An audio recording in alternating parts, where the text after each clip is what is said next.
Well, hello everyone. My name's Rick Ferrin, and we have got a program here tonight. It's called Touched by the Tentacles of the Watchtower.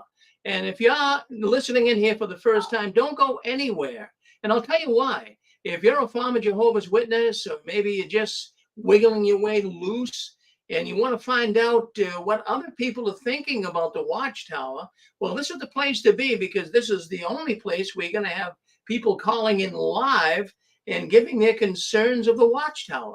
So we do that on all of our programs. We have call-in people calling in from really all over the world and sharing their experience. But we have a woman coming in from Northern California. Her name is Anne Marie, and she's a former Jehovah's Witness. And she's on here with us tonight. Hello, Anne Marie. Hello, my brother. How's this big screen Saturday going so far for you?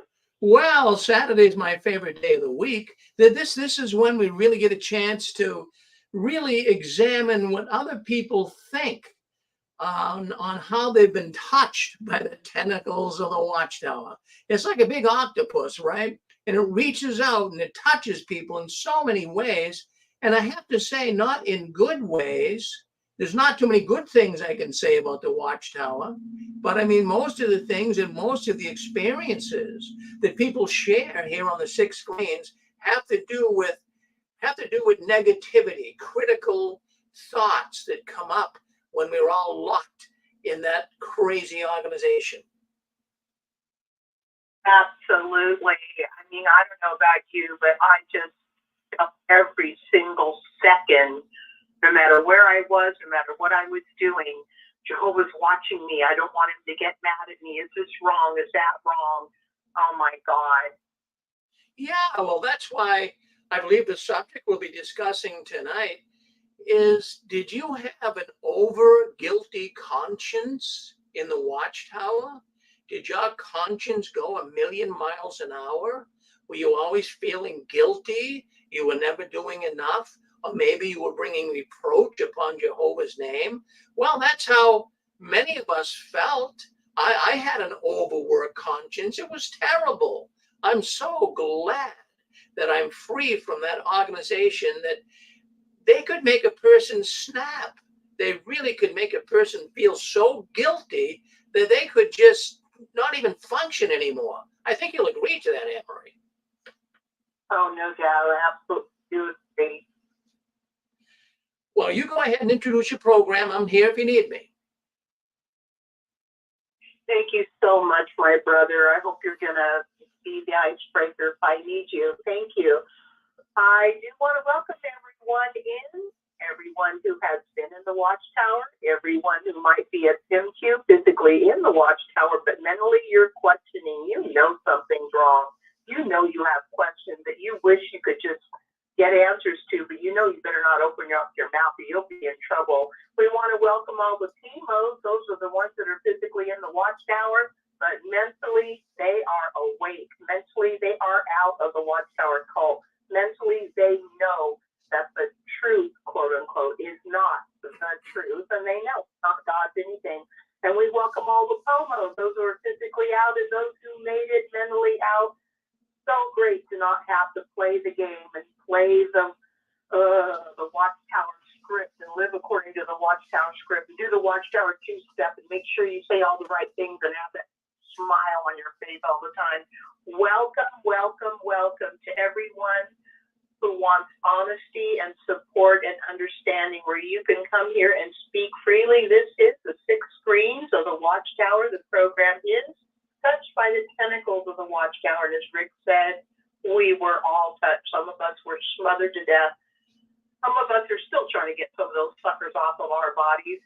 Today is July 29, 2023. We welcome all of you.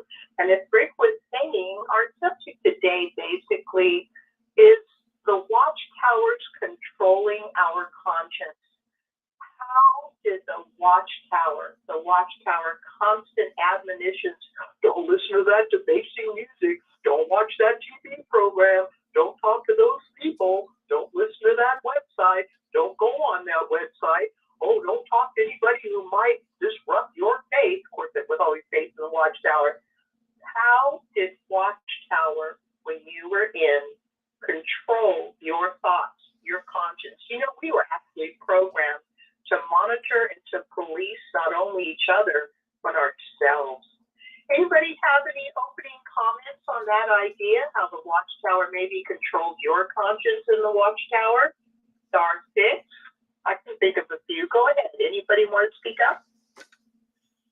Well, let me be the icebreaker here, Anne Marie. Right off the bat, people sometimes a little shy. They like to hear someone else come in and talk. So I'll come in. I'll make it so people can see me here. So let me come in right now and put Anne Marie. I'm going to add it to the stream. And why I'm not being able to do that, I'm not sure. All right, but anyways, I'll just speak as I'm saying right now. I had an overworked conscience when I was in the Watchtower, and this is what the Watchtower would make you do. They would make it so that you couldn't even think straight at times. You were constantly worried about what Jehovah was thinking of you.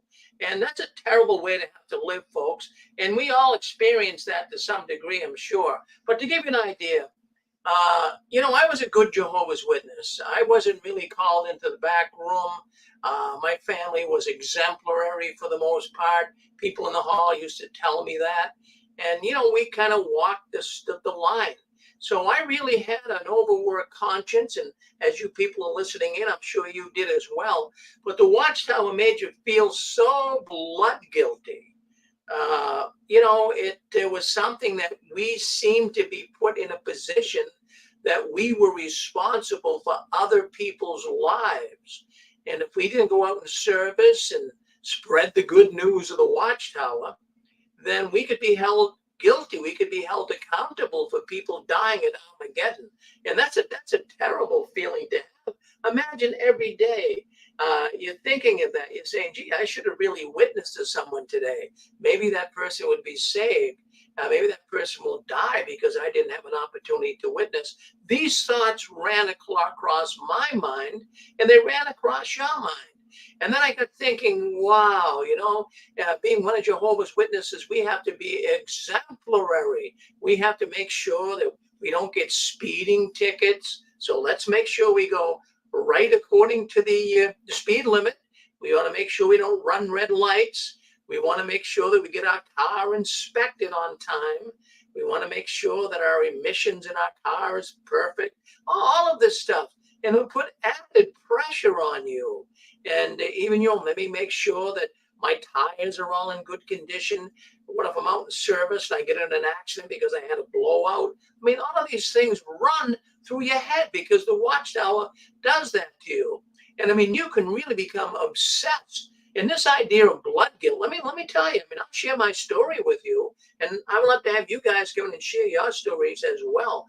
But at one point, this idea of blood guilty, you're blood guilty. You could be responsible for people dying if you don't preach. Well, I took that to the nth degree. I actually, if I'm walking out of the supermarket and I see a nail on the hot top of the parking lot, anyone would stop and pick it up, but I was obsessed by it. I made sure I had to pick it up. What if a car ran over and got a flat tire and the person had a blowout and on the highway and got killed? I'd feel responsible. So you can go overboard with your feelings in the Watchtower. It was terrible. And there's people in there right now.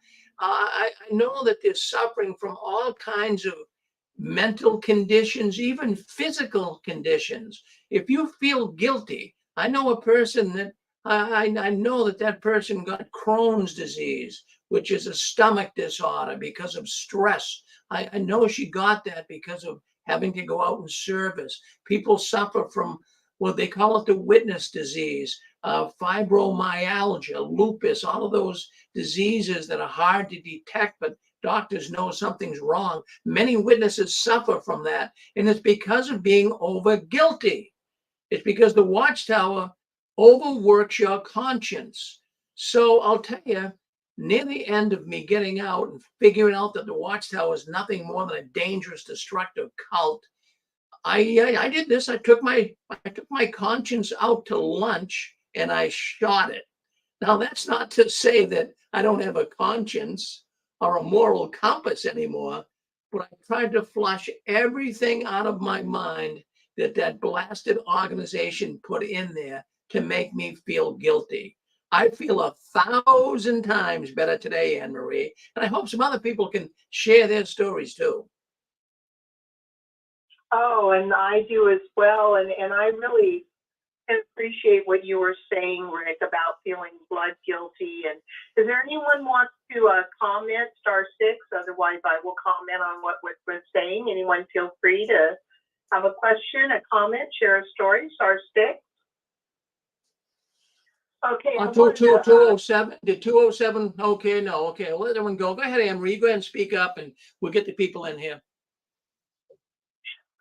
Yeah, I remember as far as blood guilty about preaching, I remember being admonished from the platform, the whole congregation. How can you call yourself Jehovah's Witnesses unless you're out there witnessing? And I'm like, oh my God, I gotta be witnessing. And he said, how would you feel the day after Armageddon walking outside of your front door? No bunker was mentioned in those days. How would you feel walking outside, walking down the street and seeing the lady that always was nice to you at the bank dead on the ground? How would you feel to see your kids' teachers, you know, somebody you worked with, your doctor, the nurses that were so nice to you, all dead on the street, and you're walking by their dead bodies, realizing you didn't witness to them? What are you going to say? I'm sorry. Oh, I'm so sorry. I'm so sorry. I should have witnessed more. How will you feel? Well, now is your chance. You don't want to be blood guilty. Do you really want those people's blood to be on your hands? This is what we heard from the platform. That was just one time. And that's not to mention all the other references we had about blood guilt that push us further in the witnessing work. Someone want to speak? As far as your conscience, I remember one talk, I even took notes and still have those notes. This brother said, this is the easiest way to look up right wrong. He said, every minute of every day, from the time you wake up and thank Jehovah for another day, everything you do, just be cognizant of Jehovah and the angels watching you. And just ask Jehovah to guide your conscience. Your conscience will tell you if you're doing this wrong or if you shouldn't be doing that or you shouldn't be thinking that thought. And he said, doesn't that make it much easier? And it kind of did when I thought that way, but then it got to where, oh my God, I realized I couldn't have a thought of my own because, oh, I'm not putting Jehovah first. This was excessive sensitive conscience. And no wonder so many suffered from feelings of guilt. Most of the brothers and sisters I knew of had suffered from low self-esteem, anxiety, constant stress, never being able to relax, having trouble sleeping, secretly drinking way too much. And most of the sisters that I knew who admitted it were all on Valium. They were on not antipsychotic, but antidepressants and sleeping pills, and they were also on diet pills.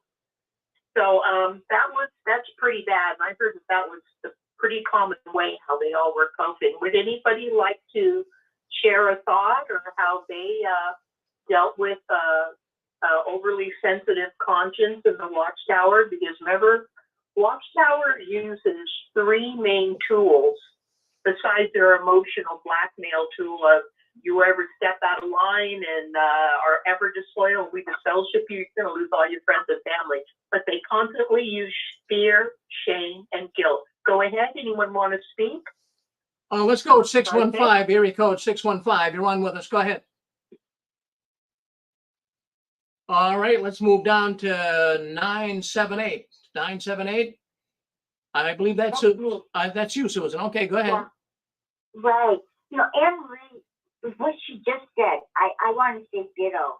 It's amazing how they made us feel. Constant stress. There were two things that really stressed me out, and they used the emotional blackmail that they used at assemblies, and then the blackmail of, you know, you have to go the speed limit. If you don't, it's evil. And in Chicago, and Rick will attest to this, is on the expressway, it was either 55 or 65. And if you were going 10 over, there'd be people running right over you with their cars. You would cause more trouble trying to go 55 miles an hour then and then you're guilty because, oh, Jehovah's watching me, the angels are watching me, I better, do this. And then the next thing is at assemblies, where they always have the sister with the 5 kids and the unbelieving husband who was a regular pioneer, and she'd give her experiences, and I come home so guilty. And it took me weeks to recover because I only had 2 kids and a husband was an elder. Why wasn't I pioneering? So they're just masters at causing anxiety. The never good enough anxiety. Never. Right. Wow, thank you so much, Susan. I feel sorry for you because you forget to mention how everybody was looking to you to have that perfectly clean house and to be that perfect elder's wife and to have those nice little dinners for people and to help organize all those little baby showers and this party and that gathering. And oh my goodness, you did so much. I don't know how you did after what you did. Well, now I realize how much stress I was in. I didn't then. I just was always nervous. I was always nervous, and I didn't know why. It never got to the point where I needed antidepressants, but as you mentioned, there are the sisters, a lot of them were on antidepressants. Yeah. Yeah, I didn't even know that until I was in a group of sisters at the Kingdom Hall. And I always noticed they were always perfectly dressed. Their children were all perfect. Their house was perfect. Their husbands were perfect. Everything just seemed so perfect. And they were talking, and I felt like such a failure. And because they were always out in service and always doing all these things and all these Bible studies. And I said, I don't know how you guys do it. And they looked at me like, what's wrong with you? Get with the program. And I'm like, what do you mean? And they said, well, we're all on diet pills, don't you know? We take this to sleep, and we take this to keep going, and we take this to keep from being depressed. They were all on drugs. And I'm like, what? And they even gave me the name of the doctor that they got the diet pills from. So I went to see him, and he put me on diet pills. Later, I found out it was pure speed. Speed. Oh my God. Wow. Pretty bad. Wow. Pretty bad. Go ahead. Thank you, Susan, so much. Okay. Go ahead. Hello, I'm calling from Canada. I'm thrilled. How are you doing? Yeah, I'm doing good. I just wanted to say, we know that there's been some terrible things that have happened, at the Kingdom Halls and stuff like that, and of course, killing and burning up Kingdom Halls, that's the wrong thing to do. But it just goes to show me one thing, that organization has driven people to lunacy, and sadness, and it's terrible. And I just believe that it's just going to get worse and worse as time goes on, because lives have been ruined by that organization. Mine in particular as well. My daughter was molested, and they covered it all up. I didn't even know that she was molested until about 15 years after. It was all kept a secret. I phoned an old Jehovah's Witness friend in BC, and she told me her son was molested as well. But it hurt me that she told me that, because she never told me at the time when I could have done something about it, And guess what? In that town, all the elders moved, and the molester moved out of that town. They all did a midnight move. They all took off because they didn't want to get caught. It's just cover up after cover up, and I have nothing but empathy and sympathy for people who have suffered in that organization. And everybody says, oh, like when I came in, I was super happy. I found the truth. I loved it, Paradise Earth, living forever, all that stuff. And that made me really happy. But everybody around me was negative, and they were depressed, and they weren't happy at all. And I just, as the years grew on, I started to see more and more, or as years went on, I started to see more and more of that. And I thought, no, this is not for me. And that overlapping generation was the final straw that broke the camel's back. I had to get out by then. anyways, that's all I have to say. And I think Rick and you are doing a great job, and keep up the great work. I really love listening to the show. Well, we love listening to you. Now, don't be so quick to leave, brother. Is this the first time you called in? Pardon? Is this the first time that you've called in, sir? I've called in. I called in before. I couldn't get through. The show's been busy, but I did quite a few months ago. I called into the live news broadcast and talked to Rick, and he asked me to call back sometime. So I had some time today, and I got onto the show early. So I thought, no, I'll give it a call, see if I can get through. Well, I'm glad you did. I'm just wondering, can we call you refer to you by a name? Any name? Bob, Yeah. Jerry? You can call me Bob. Hi, Bob. I'm glad you called in. Now, Bob, I was just curious, what brought you into the Watchtower? It sounds like you come in on a Live Forever book. Anne-Marie, I'm going to come in. I'm going to cut in here for 1 second. Bob, do you have YouTube on in the background, maybe? No, I don't have anything on but a fan. Okay, that's okay. Leave your fan. That's okay. We're just getting a little echo here. I just want to make sure it wasn't YouTube, but that's fine. We can live with it. Yep. Yeah. Okay. The question again? Oh yeah, I did come. I studied the Truth book as a youngster, but when I was qualifying for baptism, I studied the Live Forever book. Yeah, that was a big book that brought a lot of people in. You know, Saul, Hearts and Flowers. I don't know what world that is, that echoing. But yeah, a lot of people were pulled into the organization. They were pulled into the organization like answer to every problem. Yeah. And yeah. all or below, and I don't know if I should call back in, Rick, or what. But this text. What do you think, my brother? Yeah, I think your phone is acting up a little bit, Anne-Marie, but go ahead. Why don't you dial out and come right back in again, okay? Okay. I'm so sorry. Oh, no, I'm sorry, Bob. I'm talking. I'll talk to Bob here. Yeah. All right, Bob. So, boy, we're glad you came in, Bob. So what's going on up in Canada? Is it warm this summer? Yeah, we've had a hot summer. You know, we got in June, we got like July weather. We're getting an extra month of summer here. Because our Junes are cool, you know, they're not real hot, but we had July hot weather. 25 to 30 Celsius. I don't know what that is in Fahrenheit. I forgot it. It's all Celsius up here in Canada. Oh, it must be in the 90s, I would say, right? Yeah, Fahrenheit. Yeah, I'd say, yeah. So, boy, it's been a bit hot all over the nation. Boy, oh boy, it's been terrible. So you've been out for a while, and boy, sad to hear about your daughter there being molested in the Watchtower. You didn't even know about it. How many of us had that happen, and we don't know about it? I had actually 4 daughters, and I wonder to this day, you know, because they'd go over and have sleepovers, and we all trusted. We all.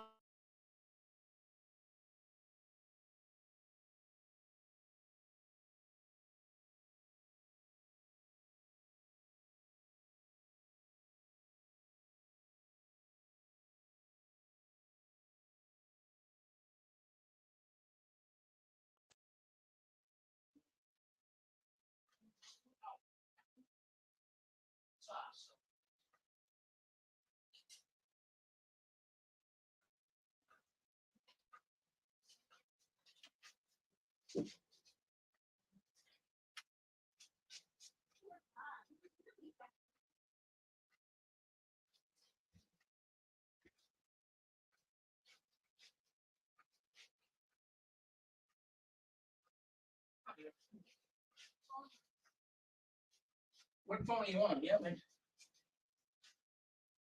All right. Well, our phone is off here.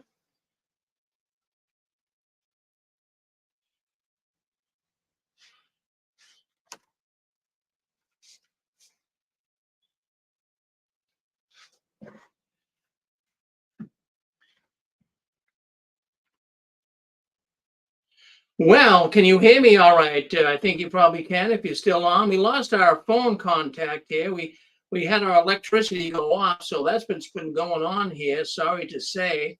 So let me see if we can't Yeah, our telephone went off here. I think you can still hear me on YouTube, but our telephone line went off. We lost Anne Marie. We lost our lights. As you can see, it got very, very dark here. So hopefully electricity will come back on. What I'm going to do is I got a portable generator here. I'm going to put our router back on it. So if you guys can just stand by and we'll see if Anne Marie comes back on, but take a little break and then fast forward and we should be back on. I'm going to hook up my portable generator here so that we can get some power and hopefully get back on the air here. So hang in here with us. We'll be right back. Let me take care of that first and get some flashlights here and get the power back on, at least through our generator. So don't go anywhere. We'll be right back. I don't hear you. Okay, yeah. Well, I'm talking on YouTube. Yeah. Okay. Yeah.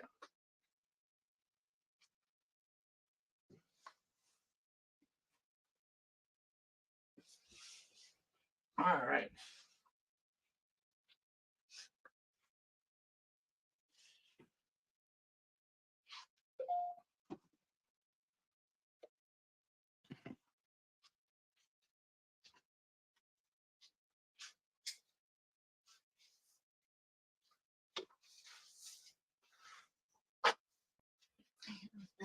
Okay. Yeah.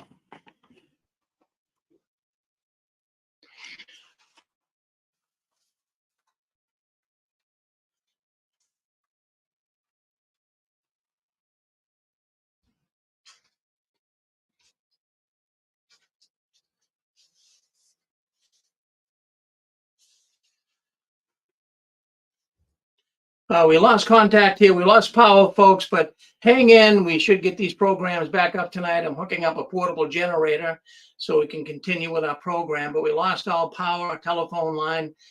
So stay with us. So we're going to get things hooked up to the generator so we can stay on, but don't go anywhere. Just fast forward when you come back on. If you want to get up and walk around for a while while we do straighten this out, Anne Marie should be back on with us.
Stay with us, folks. Our power did go out here. We'll be coming back on momentarily, but our power did disappear. I'm just hooking up a portable generator right now, and we'll continue with our program.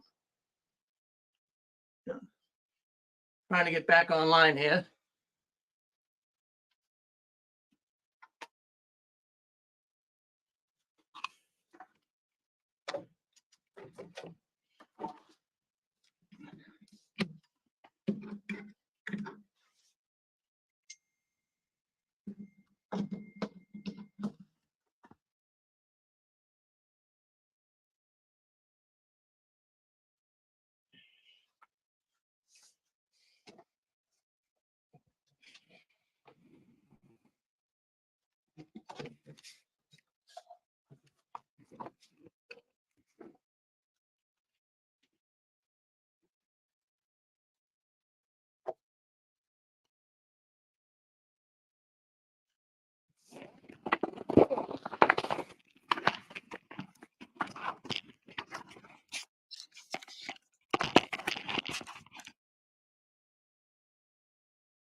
to get your light on. Stay with us, folks. We that's the generator. We're hooking the generator up here so that we can get back on the air. So just stay with us. We'll be right back on. We're trying to do the best we can, but hang in here with us if you're on YouTube. We're just getting our portable generator hooked up here now. So stay with us.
We'll be right back on the air.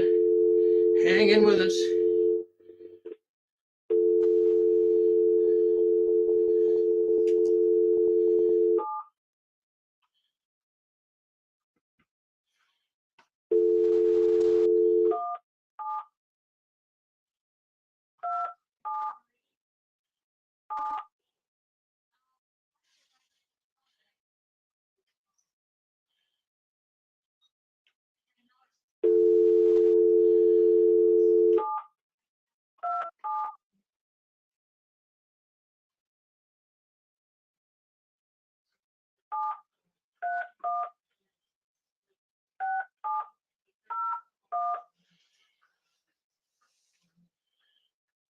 Welcome into the live 6 Screens conference calls. We thank you for joining in. To speak up and talk, press *6 on your telephone. When you are done talking, press *6 to mute yourself. Remember, when you are unmuted, your phone is a microphone and picks up on all noises in the background. We hope you enjoy the programs tonight. You will now be placed into the conference. If you are the host, press star now. Otherwise, please wait and you will be joined into the conference. Please enter your PIN.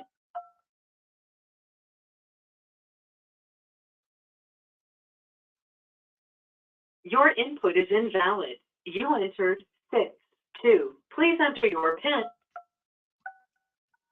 Thank you.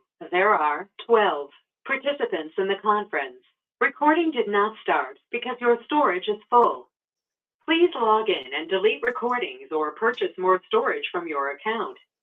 It needs no introduction. Everybody you talk to here that comes on the Watchtower since the day that I first tuned in to the program, and I knew it long before that, the Watchtower Society policy was, and they try to claim it's in their Christian Bible, is that you have to peddle Watchtowers till you drop. You have to peddle Link magazines till you drop. You have to go and talk to people that you talk till you drop and so forth, because that's required of you by their Jehovah, you know, whatever it is. That's the rules and everything like that. But you see other people like the executives over there in Watchtower Society, they don't do that stuff whatsoever. It's just a small rank and file and so forth. And that's nonsense, because there is no such, in Christianity's Bible and everything like that, and they're spiritual leaders. There is no such rules and regulations. As a matter of fact, they claim that people that spread the word and all that, they do that out of love and devotion, you know, and so forth, and concern and compassion for their fellow man, not out of compulsion or anything like that. Number two, I want to also comment on the fact of how they discourage education. Every one of the, in Christianity's Bible, every one of these spiritual leaders were educated in their own way. And no, they didn't have Harvard University degrees and college degrees and all that, but they were educated in their own way, and they knew what the word said, and so they promoted the word pursuant to their religious beliefs and everything like that. They were what they call qualified to teach. So yeah, this Watchtower society is so perverted and everything like that and so forth. But then they have the audacity to say that the people that's in the Six Screens Network and all that, and the so-called apostates are mentally ill and so forth. Well, it's no wonder that they're mentally ill, because the doctrine of the Watchtower Society is total and absolute insanity. So that's really nonsense. And then we see too how much how much more violent the religious societies are getting here. Even the Watchtower Society, you just mentioned pedophilia and everything like that, and child molestation. Recently, this was not a Watchtower case, but recently in the Christian Reformed Church, I'm not going to go into the details because they're too graphic. They caught this one guy, 83 years old, for about a murder back in 1975. He murdered an 8-year-old girl, and they suspect he murdered others and everything like that. And this guy was buddy with the family, like nothing happened, you know. And so I'm telling you right now that these organizations that claim that they're God's organization and all that and so forth, that's a bunch of malarkey. They're nothing but total, absolutely satanic beings and creation of Satan the devil, as far as I'm concerned, you know. Yeah, well said, Ken. Well said. Yeah, it's amazing. Thank you, Ken, for that comment. Is there anyone else that would like to comment? Okay. Some callers in here. Star 6. Hello, Emery. This is Rick. Can you hear me? Absolutely. Yeah, what happened here is our electricity went off, so the phone lines all went off. But you stayed on, even though our phone line went off here, you were still on. But we did, YouTube went blank, but we're back on YouTube now as well. So I have a portable generator here that I hooked up, but we've been having some severe thunderstorms in this area. So I think, so that's what happened. So our electricity is off. So we're working on a generator right now, but I think we'll be all right for most of the night. It's a pretty powerful generator, so we should be okay. So I got a number of things working. But for those people watching on YouTube right now, I do have to tell you that you're probably looking at a pretty black screen. You can probably see me, but I have to tell you that we're doing the best we can here. Thank you for hanging in. Let me just go to YouTube right now and see what's happening there. Yeah, so I'm here. You can see me in the background here, but we are broadcasting. We have a number of people on with us. We got a bunch of comments, Anne-Marie. So you continue with the program, and we will continue on with our programming here tonight. Just an interruption because the electric went off. We're working off of a generator right now. Thank you, Anne-Marie. Well, thank you, my brother Rick, and my dear sister Susan. Thank you for everything you do. Thank you for. You have the generator, you're taking care of everything. You have all your spots covered. Thank you. Are we going to be okay with the static and the echoing? Yeah, that's coming off of your phone. Are you on speaker? I'm on another phone. I changed to my regular phone. I put down my other phone. Okay, but I mean, are you on speakerphone right now? Not right this minute. I just took it off. Is that I'm still hearing it though. Yeah, we're still hearing an echo for some odd reason. I don't know why. I don't. Yeah, I don't yeah. know, but we'll just have to do the best we can with that. okay. There's nothing going on in the background, YouTube or anything. No, no, sir. All It right. is dead quiet in my house. No kids, no TV, nothing. I have no idea why It's that's happening. awful. Darn it, that's a shame, darn it. But anyways, we'll just. I'm so sorry. Oh no, it's not your fault, Henry. What are we going to do? But try going on speaker and see what happens. What was that? Try going on speaker and see what happens. Yeah, I just now put it on speaker. It seems the same to me. Well, it's better here on speaker. It's not echoing as much. Oh, okay. Thank you, my brother. All right, stay on speaker. Okay. Okay, my brother. Sorry for all the trouble you're dealing with, Rick. You're dealing with a lot. Okay, I just wanted to remind everybody what we wanted to focus on was how the Watchtower was so controlling of our conscience. Would anybody like to comment?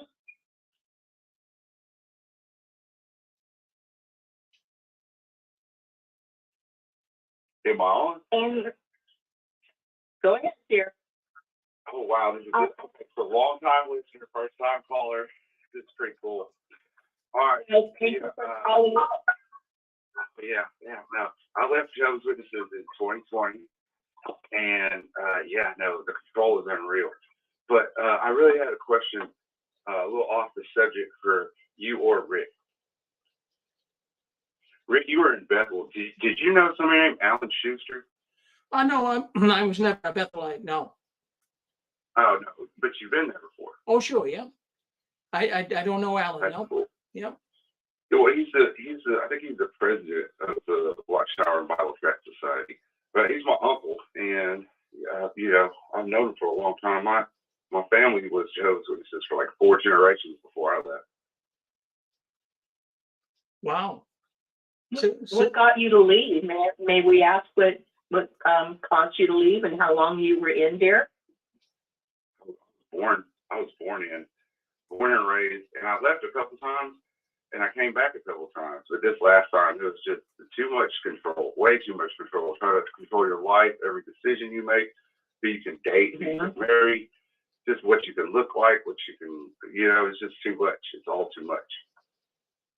Very much so. That micromanaging it finally, you're so used to it when you're in that it's almost autopilot. Oh, I can't buy that suit. It's too loud.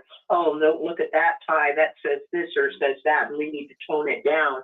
You don't want to bring reproach on Jehovah. Your shoes, who you marry, what job you have, where you live, what you watch on TV, who your friends are, what kind of job you can have, how much education you can have. Don't have a talent because now you're puffed up with pride. No matter what you do, think, or say, it's monitored and critiqued and judged, right? Right. I'm really interested to talk to Barbara. Is Barbara coming on later tonight too? Barbara's not on tonight. She's going to come on maybe next week. Yeah, next Saturday night. Oh, cool. I'm going to call back next Saturday too then. I'd like to talk to Barbara. She's very interesting. Ooh. Yeah, we're trying to work to get Zalkin, the attorney, on this week's program. Coming up will be the following week. We're not sure, but maybe next Saturday night Barbara will be on and we'll have attorney Zalkin on with us. So that's going to be a good program. Yeah, I find it really interesting that she had access to, I forget which president it was, but she had access to his library and like all the different books that she was able, that they formulate their books off of. Yeah, just the fact that they have all these crazy books that talk about different faiths and different things, and that's part of their library collection. Wasn't that Franz's library that she was referring to, Rick, when Barbara was on? Yeah, she went into a friend's room and it was in his library, but there's a number of libraries at Bethel. And she was able to access many of them because she was actually all of them, because she was in the research department. So she got to see things that nobody ever saw. I did find a video from the person called Self-Aware NPC, and it's like a 4-part series. And on the fourth part, they read off some depositions that my uncle had wrote. I believe it was in the Candace Conti case, and it's just they're all just blatant lies about how they don't record information. You're not required to go out in service. You're not required to turn in a slip. And it's like blatant lies.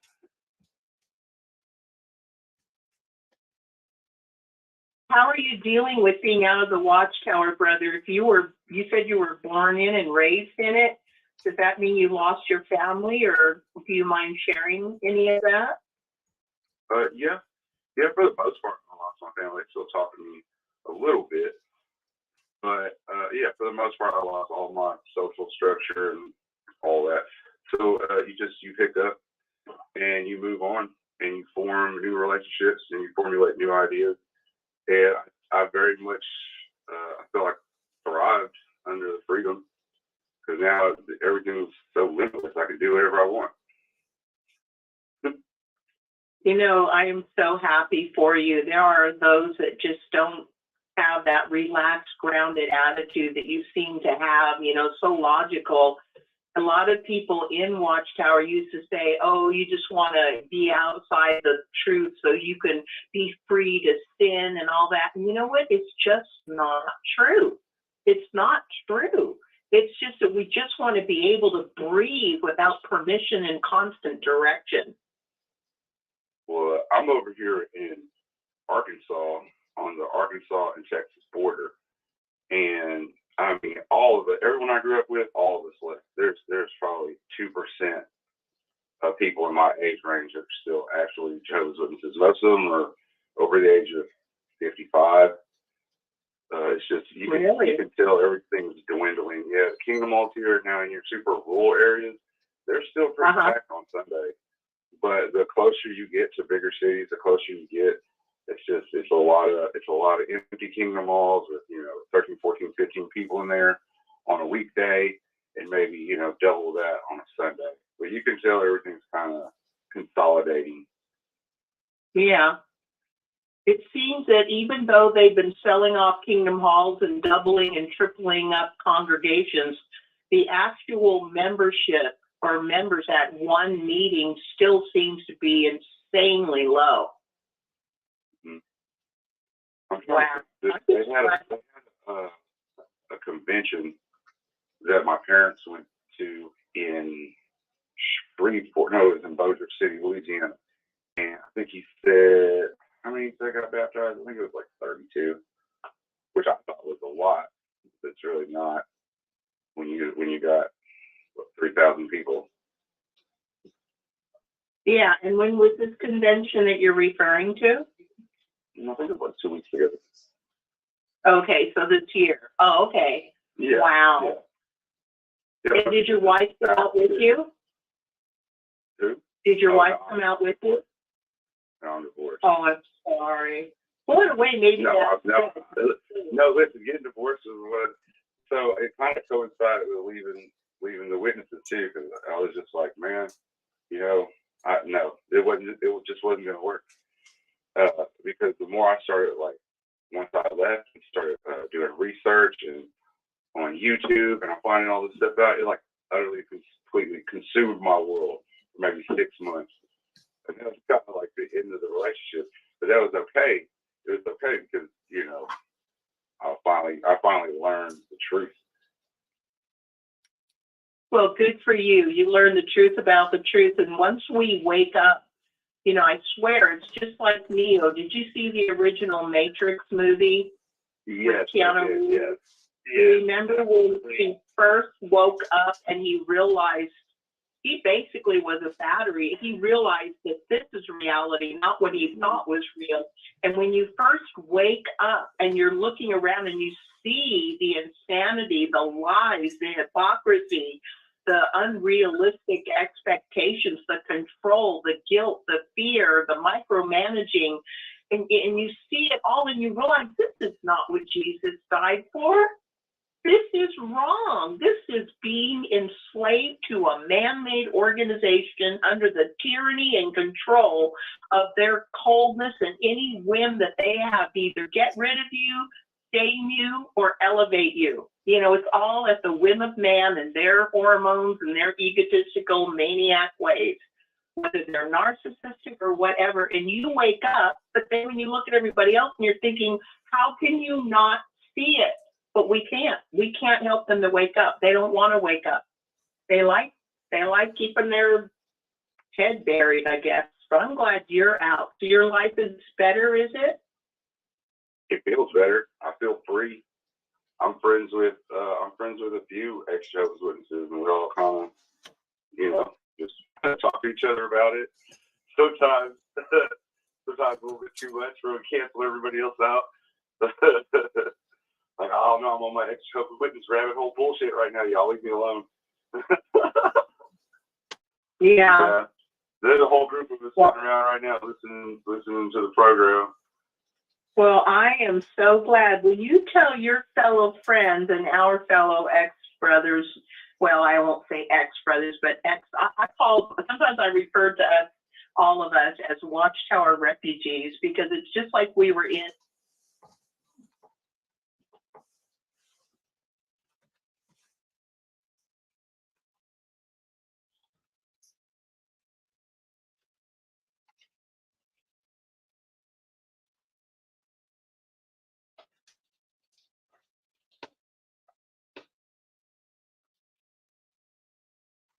Oh, come on.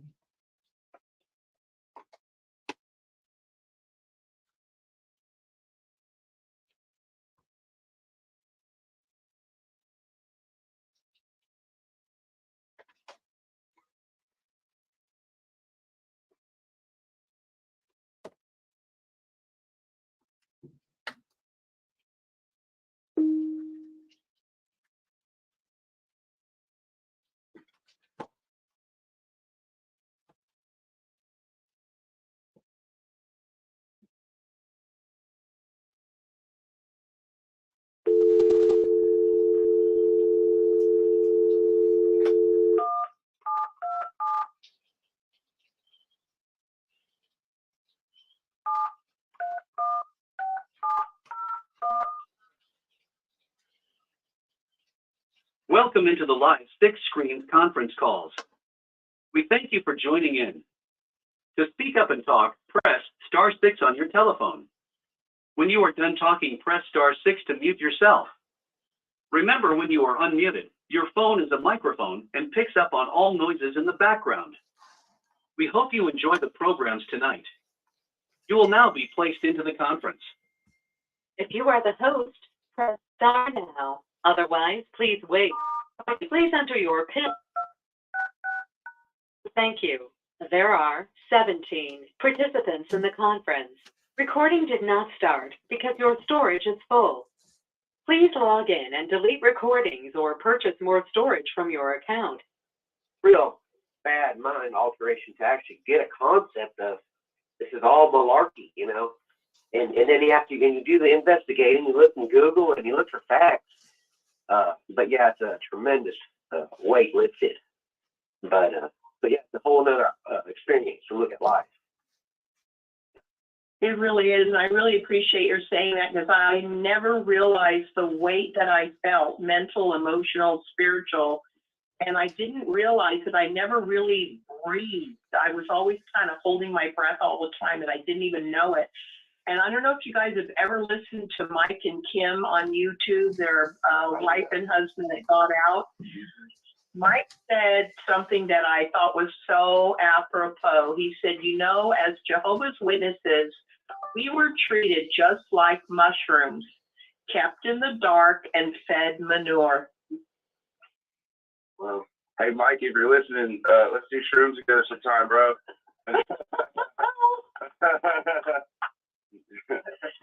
It is so great to wake up and to know that you can think freely and speak freely without thinking that God is the one that's going to throw down thunderbolts. It was never God to do anything to us. It was this controlling group of twisted, fleshly men who were all about getting out of us what they could in the name of God. How blasphemous to use God and to use God's word to control and browbeat and enslave their fellow man. It was never God that did this to us. So I'm really, really happy you guys are listening, and I'm glad you guys found each other, because one thing that the Six Screens has been great for is bringing ex-Watchtower members together. I don't know about everybody else, but before I found the Six Screens, I was happy to be out of the Watchtower, but there was never anyone that I could talk to. I didn't have anyone that I knew who was an ex-member. And if I tried to talk to a Christian or anybody about it, they would just look at me like, what planet are you from? Oh, they don't understand it, and they don't understand the shunning. They don't understand what the kids have put through. You know, they could be a really good friend to you, but they won't get that part. No, they really, really won't. I just wanted to congratulate Rick on putting everything back together with baling wire and duct tape. But the lighting he's got right now looks fantastic. He should keep that moody Gothic lighting. It looks like, you know, it's Art Bell or something. It's great. Okay, brother, what were you going to say? I'm sorry. You were going to say something?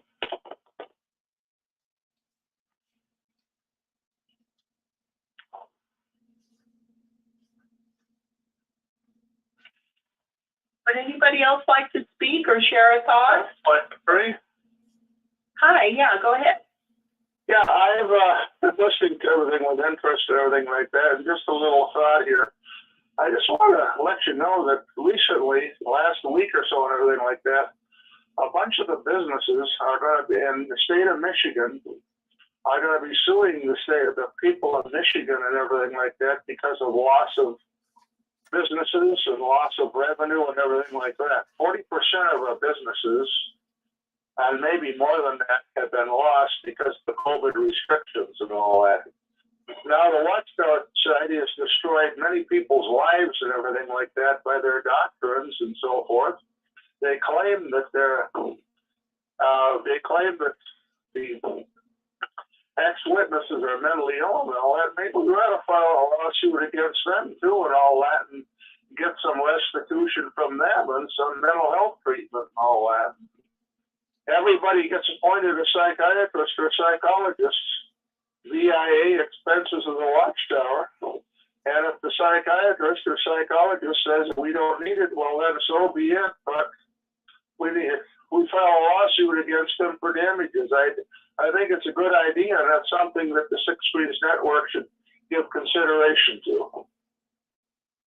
Well, that's an interesting thought, Ken. I think that there's a lot that we're dealing with right now. You know, Rick is working so hard to keep this venue going, and right now he's having to deal with lack of, you know, electricity, thunderstorms, a generator running. You know, thank God we don't have any more echoing. But that's a good thought. But anyway, Ken, do you have a comment on, you were in the Watchtower, weren't you, Ken, or did I get that? No, I was in the Watchtower and everything like that, but I was totally involved and so forth. I know some of their policies about, they try to tell everybody and all that, like what they used to do up here is, they never had churches up here. What they used to do is, they used to tell everybody that, these churches, they're just putting all kinds of weight on you. They're having you come to church all the time, they're having you donate money all the time. I mean, that's wrong and everything like that. We're not like that. If you come over here and all that, we're going to alleviate all these burdens and all that, and then pretty soon, they got to be worse than the other churches were and all that and such things. They start demanding more and more of everybody, start demanding you to come to more and more meetings, to doing more and more door-to-door work with the Watchtower, more and more activities. I mean, till the point was that you drop. You're practically living at the so-called, Kingdom Hall. I can't think of those names. The Kingdom Hall. You're practically living there. I mean, that's just not what Orthodox Christianity used to teach.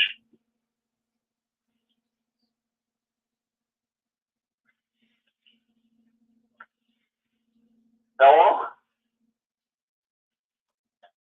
you, Ken. You're welcome. Say, I'm gonna have to say good night now to the program on there because I got a call to give. I gotta give somebody a ride. So we'll say good night to you right now on your program. Thank you for taking my calls and my comments.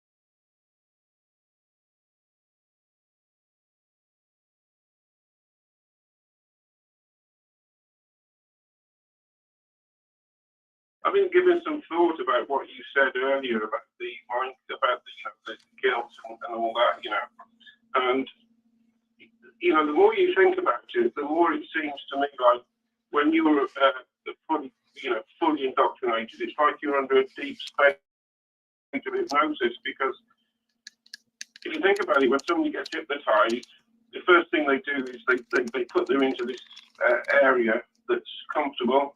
And they make them feel very comfortable. Very often there's soft music playing in the background. It's a nice climate in the room that you're in, etc.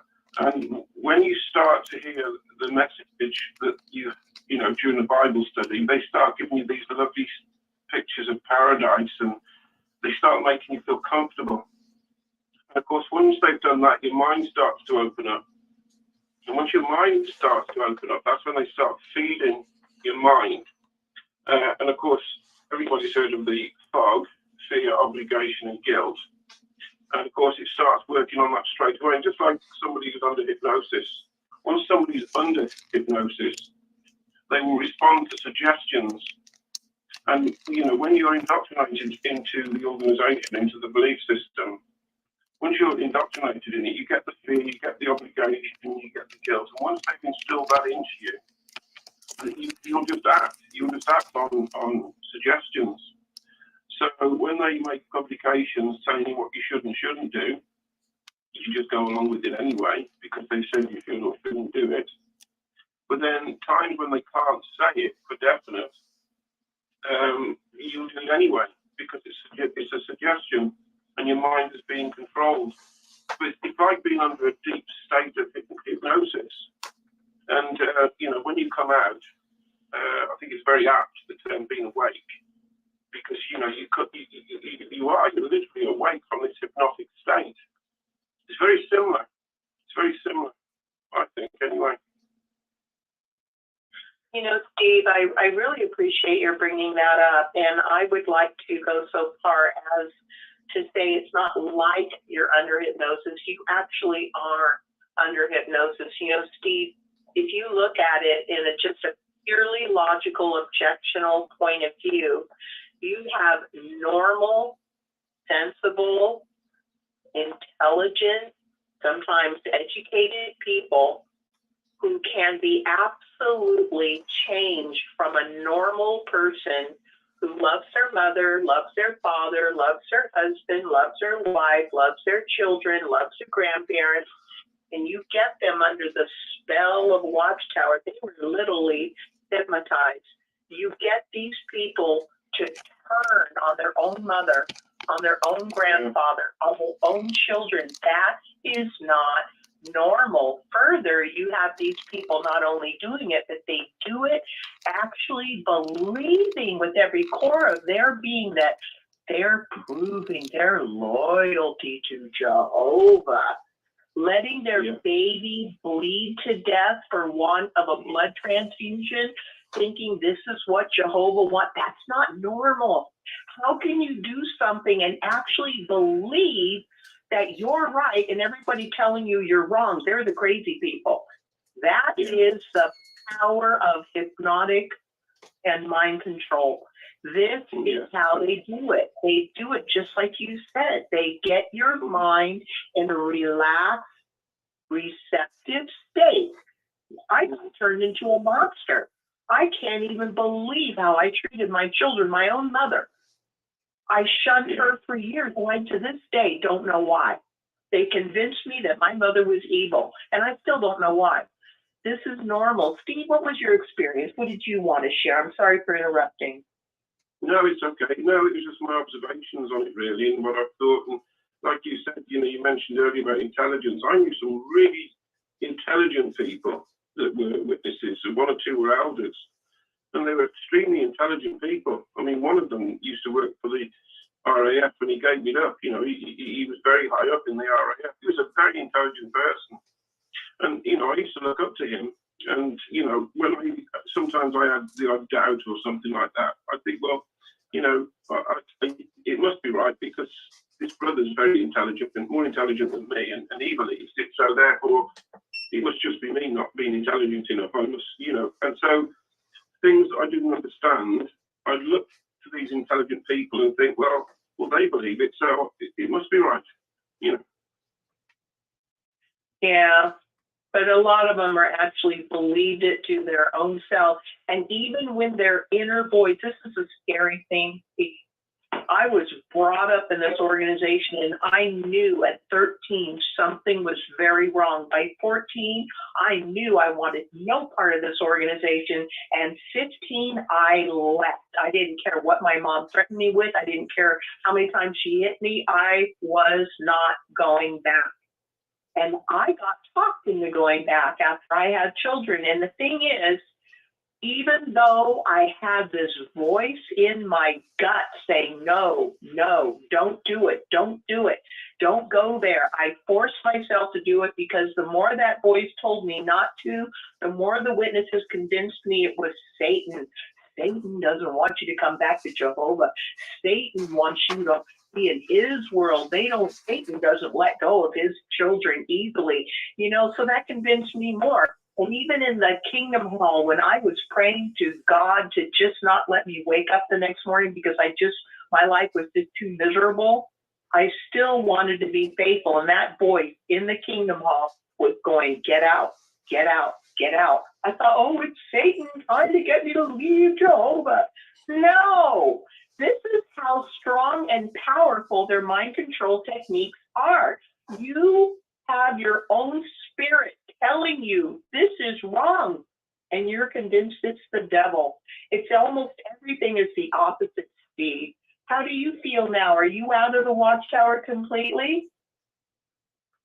Yeah, I've been out now for, I think it was 2018 when I came out. So yeah, about 4 or 5 years now. So yeah, but you know, even now, sometimes I think, you know, there's one or two things I think maybe they're right about that, you know. So even now after 5 years, with all the things that I know and all the research that I've done and all the experiences I've had, you know, still sometimes, you know, there's still certain amount of, even though it's very little, there's still a certain amount of, I don't know, I won't call it grip because they haven't got a grip on me anymore, but there's still elements there. They've not completely gone yet, you know what I mean? I do know what you mean, Steve. It's the programming. Even though, you know, I did so much research. I started researching in the year 2000, and I would be up till 4 in the morning, and then I'd go to sleep and be back up at 7, 8 in the morning, back on the computer, reading all these books, listening to the testimonies. I did so much research almost full time for 4 years. And I've done more since then. And then I discovered the 6 screens and all the Facebook groups. And even though I know what I know about the organization to be true, the programming is still there. Every once in a while, I miss that. I miss that feeling of the whole association of brothers. I miss the feeling that I was in God's organization, that, you know, I have brothers and sisters all over the world. I miss going to the assemblies. I miss going to the meetings. I miss the singing. I miss the prayers. And I miss that feeling of being part of something that was so sacred to me, even though I know it was all an imprisonedly just a woven lie, a beautiful tapestry of woven lies and twisted truth. But it's still there, Stephen, even though what's the one thing we all ask ourselves at one point or another? What is their right? What if Armageddon comes and I die? You know what though? It's true. You just mentioned about the association, and that is something that both my wife and I, we do miss that.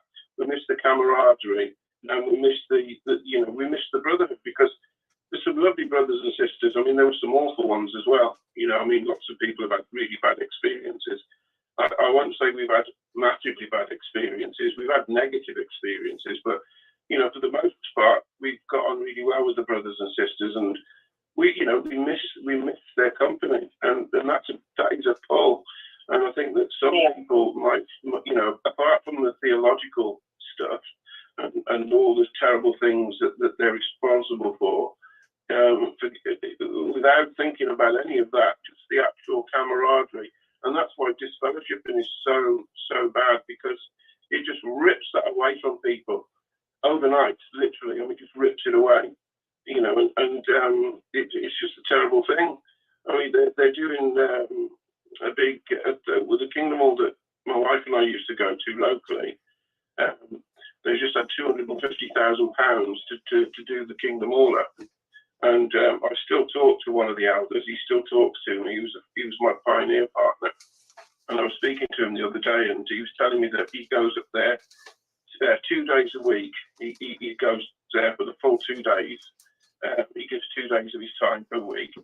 And he said, I love it. So I love being there. And, I've been on bills and things, bills and renovations and stuff like that. And it is fantastic. So, when you take that away from people, that's a big loss as well. Yeah. Rick was saying one time, and I think he's right. I think that they mentally shove aside anything that might possibly bother them, like old truth, new light, old light, because what holds them together, aside from they're all under very heavy hypnosis, is that feeling of belonging, that feeling of all of that investment that you have done in building those relationships and those connections, right? Yeah. That's they want to hold on to that, and Watchtower knows it. I remember some of the videos they used to show us, and some of the experiences that about quick bills and whatever else in the past, and the camaraderie and stuff like this. But you still get it now. You still see some of the videos now when they're on these big projects, and it's the camaraderie, and they're saying you'll only find this in Jehovah's organization. And when you're in it, you believe it. When you come out, you think, no, that's not true. Camaraderie, you can get that in the Navy. You can get that in the Army. You can get that in the Boy Scouts. So that's not quite true. But when you've been born, not born in, I wasn't born in, I was about 5 years old. But when you spend your whole life in it, and you've got this huge social network, it's definitely something that you miss. But it's not something that it's not unique to the Watchtower like they make you believe when you're in it. Hello, Rick. Yeah. Thank you, Steve, so much for talking. Go ahead, brother. Hello. Yes, please. Feel free to speak. Oh, okay. Yeah, I was just calling in to say I'm listening. I listen every Saturday evening. And just, thanking you and saying continue the good work, And I listen to everything that you all say, and it's all true, It's all true. I grew up in the organization, and, it's very, very disappointing to find out that all these years they just made up things and just lied to us, Yeah. So, I love listening. Tomorrow evening is going to be again. Tomorrow. Oh, good. Tomorrow, 6 Green Sunday. May I ask where you're calling from, brother? I'm calling from Florida. Oh, bless your heart. Well, I'm glad you are calling in from Florida. I'm an island boy. You're an island boy. My goodness. What island are you from? I don't want to say it. Oh, no worries. No worries. Yes. Well, I've never heard your voice. Is this the first time you called in to Sixth Screen? I called in, I spoke to Rick probably about 3 months ago. I called in to Rick, so this is actually my second time calling in. But, Well, we are very glad you called in. But like I say, it's very, very disappointing, you know. I'm not bitter or anything, because I realize that it's just not the truth. And, you know, if you ask them, what is the meaning of the term, the truth? I don't even know if they could, well, I know they couldn't answer that. Right. You know, I really believe that for people to really sit and be listened to and believe the things that they tell them, they're going to be highly indoctrinated.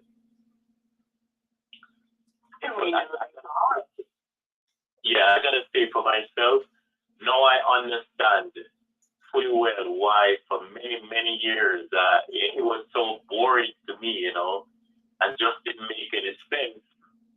But now that I'm allowed to think for myself, and you know, it's funny that they tell us that we should be like the Bereans, but they don't really want us to be like the Bereans. No. Because they don't want us to research them, you know. Yeah, and how about is it 2nd or 1 Thessalonians 5:21 that says make sure of all things? They don't want you to do that either. Do you remember the little blue book that they had one time? And that was the title of it too, Make Sure of All Things. I have that book. It is a beautiful teal green book, Make Sure of All Things. I love that book. Yes, I think the brown one, Reason from the Scriptures. I think Reason from the Scriptures. Right. From it. Yeah, they don't want you to use that book anymore. No, they don't want you to use it anymore. And, you know, my thing is, I'm saying, is how can the truth is absolute. Like, the sun is going to shine tomorrow morning. Yeah. That's absolute. Yeah. There's no way tomorrow morning you can say, well, no, that's the moon. So when they keep on changing things over and over, you know, brother, I'm still waiting for the Watchtower to declare the Bible as old life, because here comes a publication, The Truth That Leads to Eternal Life. They shelved that one. Make Sure of All Things, they shelved that one. Reasoning from the Scriptures, shelved that one. How about the commentary in the letter of James? They that is a staple. We had so many books. How about the Aid to Bible Understanding? We had to have that book at every single meeting. That was our staple. All these publications that were new light and they were the truth, then they get shelved. Oh, that's old light. Throw them away, burn them. Well, when are they going to say the same thing about God's Word? Well, remember, the Truth That Leads to Eternal Life, they did update it too, because the first copy, I think, was done in the 70s, I think. 1968. Okay, 68. And then they redid it sometime again a few years later. And now, if you're seen with it, then they would say, you know, you're an apostate, you know. So it just doesn't add up. It does make sense. And if they say, in their words, Jehovah is talking to them because they are his channel of communication. But then, when Jehovah tells them things, the guys who call themselves governing body, they still got to go back and vote on it. So are they voting to see if Jehovah was telling them the truth, or if what Jehovah said really made sense? It's just ridiculous. Yeah, it is ridiculous. And while they're telling the rank and file, you know, Jehovah, Jesus trusts the faithful slave. Do you trust the faithful slave? But on the other side, let's just say they do double speak, like Orwell's 1984. They speak speak out of both sides of their mouth. On one hand, if you don't follow us, you're being disloyal to Jehovah and you're going to die at Armageddon. We're God's channel. But on the other hand, we're not inspired. We're just Isn't that ironic? Isn't that ironic? I think that's a disclaimer, though, that they put in there that they're not inspired. Of course it is. It is a disclaimer. But the problem is when they are caught in their mistakes and people say, well, look what you did. What did they say? Well, we're just imperfect men. But if you get called before a judicial committee, you think you can sit there and say to the elders, well, I'm just an imperfect man. I make mistakes. No, They think that, but you can't. Thank you. Remember Jeffrey Jackson said in the Australian Royal Commission that it would be presumptuous. It would be presumptuous for them to think that they're the only one led by God's Holy Spirit or whatever it is. Thank you. Thank you. You know, I think a lot of us. You can say that. Yes, go ahead, please. No, I'm sorry for interrupting you. Would you repeat what you just said, brother? No, I'm saying that, you know, when Jeffrey Jackson made that statement in the Australian Royal Commission, no one could go in a committee meeting and say that it's presumptuous for the governing body to think that. Well said. You know, it's funny. I don't know about you, brother, but from infancy, we were raised with be prepared to be tortured. Be prepared. In fact, there was a scripture that said, you know, when you come up before the authorities, you know, don't be afraid of what to say. In other words, and the brothers would always say from the platform at the conventions, be ready to stand up for Jehovah, to support his sovereignty. You know, we had to always, on pain of death or torture, to stand up for the truth. And here's Jeffrey Jackson, representing Jehovah God, governing body member, the faithful slave member, in a nice little room. He's not even there and facing the Royal Commission. He's in a little room with a camera and a lawyer right by him. And he's being all humble and kissy. I'm surprised it wasn't kissing their behinds. And the guy was not threatening Jeffrey Jackson at all. He said, is it your belief, or do you believe that you represent God? He didn't say you're the only one, but Jeffrey Jackson was so careful on how he worded it. Well, I think it would be presumptuous of us to say that we're the only ones led by Holy Spirit. You know, obviously there are others. And I'm like, what? And this guy's not being threatened. I was surprised because he actually answered a question that was not asked to him. The judge did not ask him that if he believed that they are the only one. Only. He just said, do you believe you represent? Yes. You got that too. I caught it. But we were taught that they are the only ones. Oh, yes. Oh, yes. You know, sister, for many, many years, I thought that the term governing body was like a biblical term. I thought it was from the Bible because even Tony Morris, he read the scripture in Acts, and he said there was a governing body.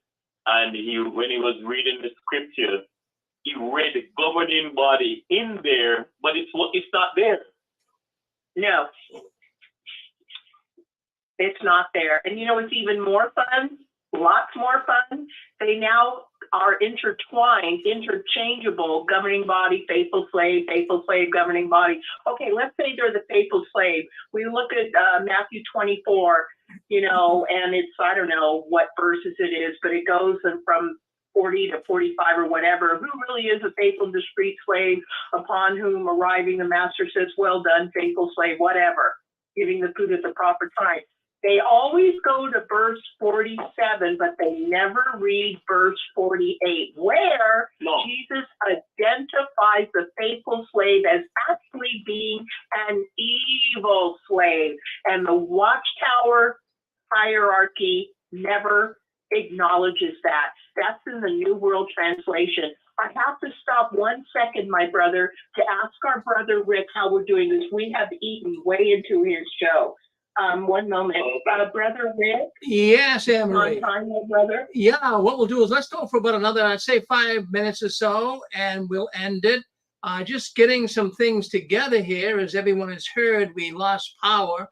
It did come on, but I'm still running the generator here just in case it goes off again. We got some very turbulent weather up here in Massachusetts, but we're going to go on. The show goes on. We're not going to let you hang empty here tonight. We want to make sure the program is always ready to be fired up.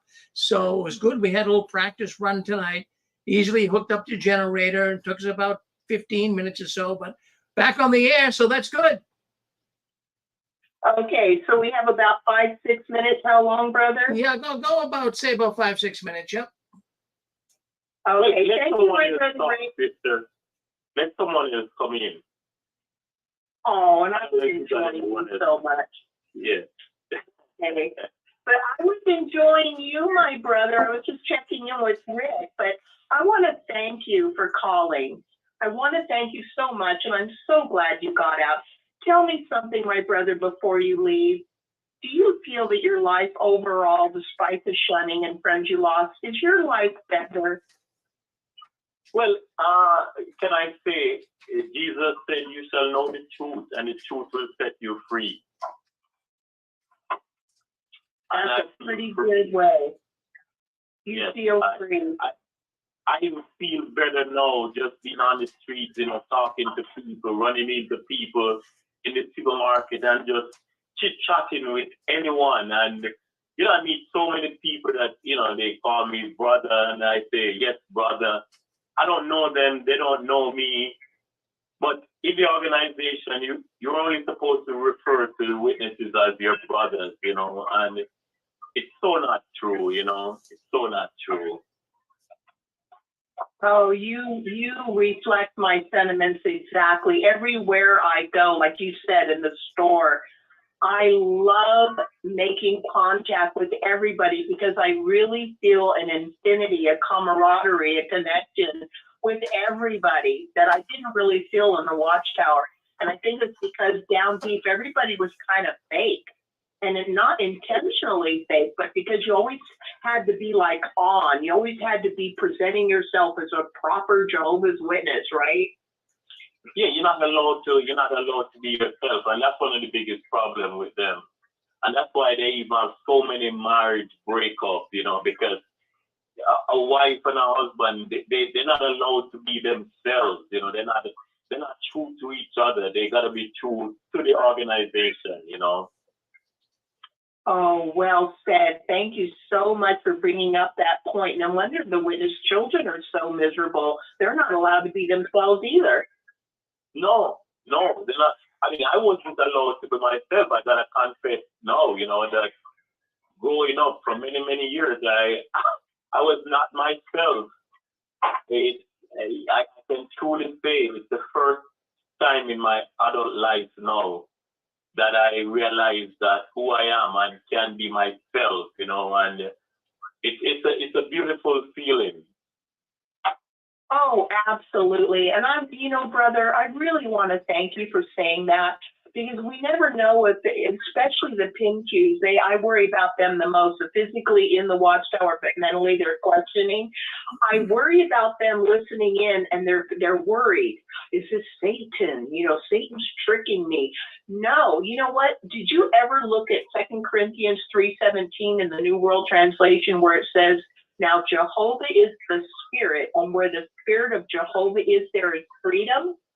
There is no freedom in Watchtower, and according to that scripture, the one way you can see if Jehovah's Spirit is there is if there is freedom. That is the indication of Jehovah's Spirit, and there is literally no freedom at all in Watchtower. They tell you that, and that's why people got to be fake, because you got to pretend like you're happy. I'm actually from Jamaica, if you didn't catch my accent. I caught your accent. I just didn't want to say anything. I thought as much. Yeah. Yeah. Yeah, So but can I talk to Jamaica man? yeah, man. I'm like, oh, bless your heart. I'm just so glad you brought it out about the truth. You will know the truth, and the truth will set you free. And who said that? Well, Jesus said it, John 8:32. And the truth is absolute. It's absolute. There's no Yes. way you can keep changing, going back and forth, and then they also say that to prove that they're the truth is that when they realize that they've made mistakes, they correct them. How can you correct the truth? You can expand on the truth, but you cannot correct the truth because truth is the date of your birth, your birthday. That is true. That is set in stone. You can't go back and say, "Oh no, I was born 10 years earlier, 10 years later." What I think is that the things that this organization tells the rank and file, if any one of them had a friend that was talking to them and keep on changing the things that they're saying, you wouldn't be friends with that person for too long. I hear you. It's almost like the Watchtower because they're always changing everything. So it's like they try to make the truth elastic. And I always want to ask a loyal Watchtower, right?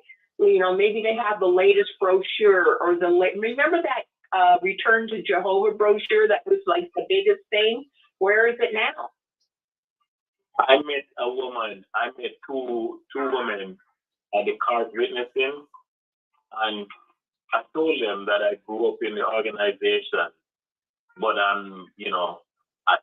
what I said to them is that I'm not active now. And she said to me, well, you can come back to Jehovah. I said, please don't say that. I take offense to that because, you don't know my relationship with my God is between me and him, not between any man or any organization, except for Jesus Christ. But, you can't tell me, how do you know whether I left Jehovah or not, And, I told her that was very presumptuous. And she said, well, you know where the kingdom hall is. I said, yes, I do know. Well, I am so glad. It's so sad that the witnesses, those who follow Watchtower, they have been so indoctrinated with that constant programming to equate in their mind Jehovah God with the Watchtower organization as if Jehovah God, the almighty creator of the universe, is somehow at the beck and call of the governing body, because whatever they say, supposedly he backs it up.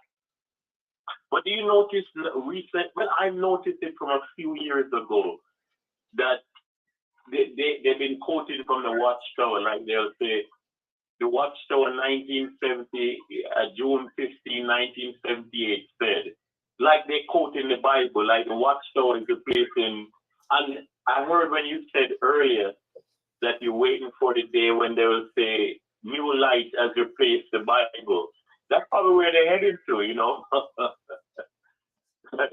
Well, brother, that is so awesome. Brother, I want to thank you so much for calling in. We are out of time, but I want to ask you if you would. I'm just going to have to call you my Jamaica man, but until you give us a name to call you by. But I want to ask if you would consider calling in next Saturday, maybe tomorrow, 6 Green Sunday. Would you think about that? Because I want you to know we all enjoyed you immensely, immensely. We thank you for calling in. That's my final thing. Rick always say, don't be a stranger. And our brother Rick knows it. Yes. Yes. Okay. Yes. Thank you so much, my brother. We need to wrap up. This is the show Touched by the Tentacles. Today is July 29, 2023, and we just enjoyed hearing our brother from Jamaica talk about how happy he is to be free. And we need to go to Rick and JW World News. My brother Rick, are you ready? Well, Anne-Marie, yes, I am. We got everything all fired up here, and I never really realized how difficult it was. We never had the electricity go out here at the 6 screens control panel. But you must remember, we have 7 computers running. We have a telephone line. We have cameras all over the place here in the studio. You can't see them because you can just see me here. But we got a lot going on behind the scenes, and everything just went down. We've been having some severe weather up here in Massachusetts, and it went down, but we do have a portable electric generator. It's a solar powered generator, and it seemed to work. It was carrying the program well. We're back on power once again, but I do have our router still connected to the generator, just in case we go down again, because we still have thunder and lightning outside. So we're here. We're not going anywhere. We are here because you are here. And very important, we keep this program going every Saturday night and every other Sunday. Thank you, Anne-Marie. Well, Thank you, Rick. well, we are now going. Anne-Marie will be back with you in about 2 hours, an hour and a half, 2 hours for our program. We got a special Touched by the Tentacles coming up at 9:30 tonight. Anne-Marie will be hosting it along with myself. So stay tuned for that. But anyways, we're going to end this broadcast. I want to thank everyone for coming in to Touched by the Tentacles of the Watchtower. And we want to thank Jamaica Man. We want to thank him. Good to hear from him. And also Steve from the United Kingdom, as well as so many other people. We thank you all for coming into the Touched by the Tentacles of the Watchtower program tonight. Well, let's see what's going on behind the curtains. We're going to go to the news. We're going to end this program here. We're going to go to JW World News coming up next, right here on the 6 Screens Tele Network. Please don't go anywhere. We're going to end the broadcast right now, and we'll be up in a couple of minutes on YouTube with JW